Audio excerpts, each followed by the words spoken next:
When you first hear like your child needs a transplant, of course it's so scary. It's your heart. It's like the engine of your body. And I would search up and down like on social media and on the internet, and I'm like, I don't want to see like the sad stories.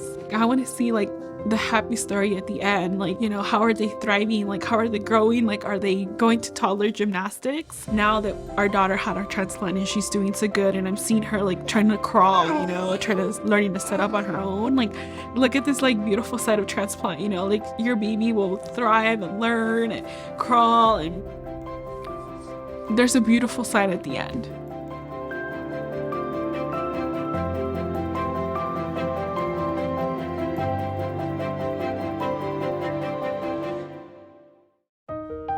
September 29th, I found out I was pregnant, and she's the first grandbaby on both sides, and we were over the moon that we finally were, gonna start our little family with her, bring a little baby into this world. At my 20-week anatomy scan, they told us she had a pulmonary atresia with intact vertical septum. At the time, they told us that she would need like a heart surgery.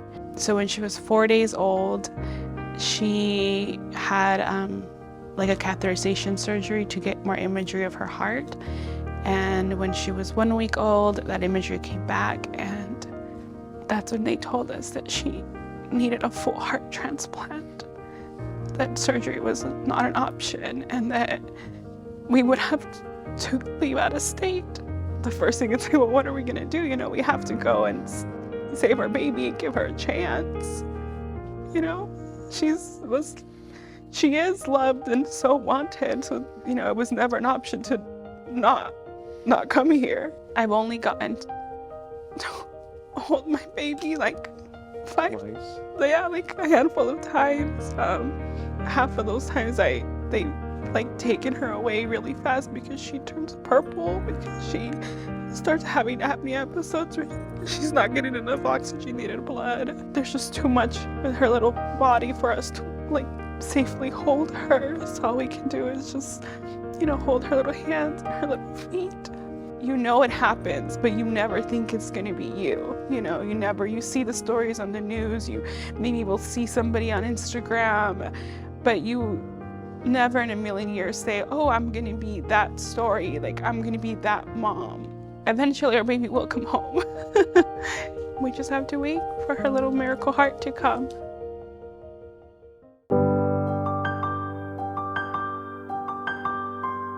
It's very easy to think, oh my gosh, what if we're waiting, 4 months, then it's gonna be Christmas, and then we're gonna,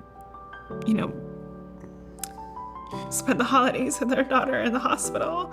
And that's really hard for me to think about, so I try to not let my mind go there.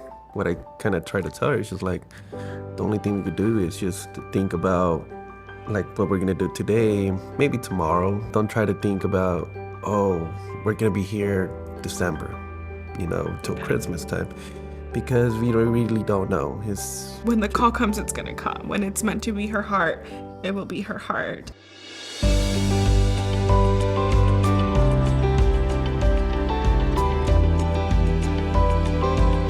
So Amelia is 6 months old now, and she is 4 months post heart transplant. She is doing absolutely incredible. Her heart function is great. Her blood work is coming back perfectly where they want it. She's learned to take all her medications by mouth now. She's, drinking all her bottles and just started solids. She also has 2 little bottom teeth. And of course the hair is just as wild and crazy, but now in a ponytail. So she's doing really, really well.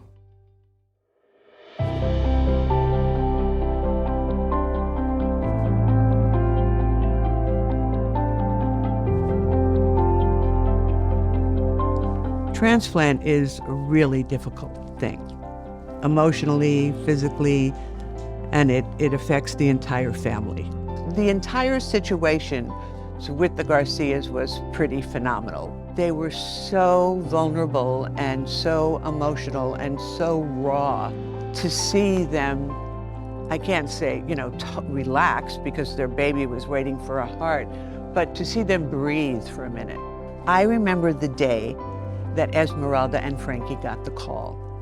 They were at the hospital. visiting their daughter, and she called me up and she said, Ava, you're not gonna believe it. We got the phone call. She's getting her heart today. It was such a joyous time for them, but it was also, there was so much sadness because we all knew that another baby had passed away. There were just so many mixed emotions. Esmeralda was so raw with how she felt, and she talked a lot about the donor family. The thank you, I feel like, is not a big enough expression to say how we feel, because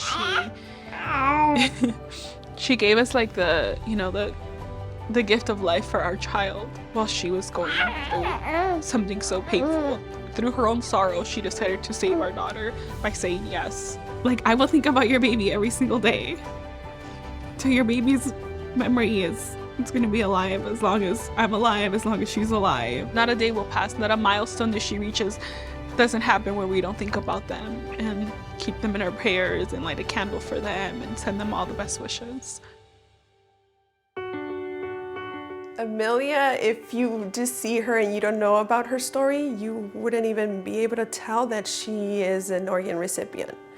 She's so happy, full of giggles, always smiling, and you can just tell that she's thriving, that everything's gonna be fine and she's gonna be able to live a normal life.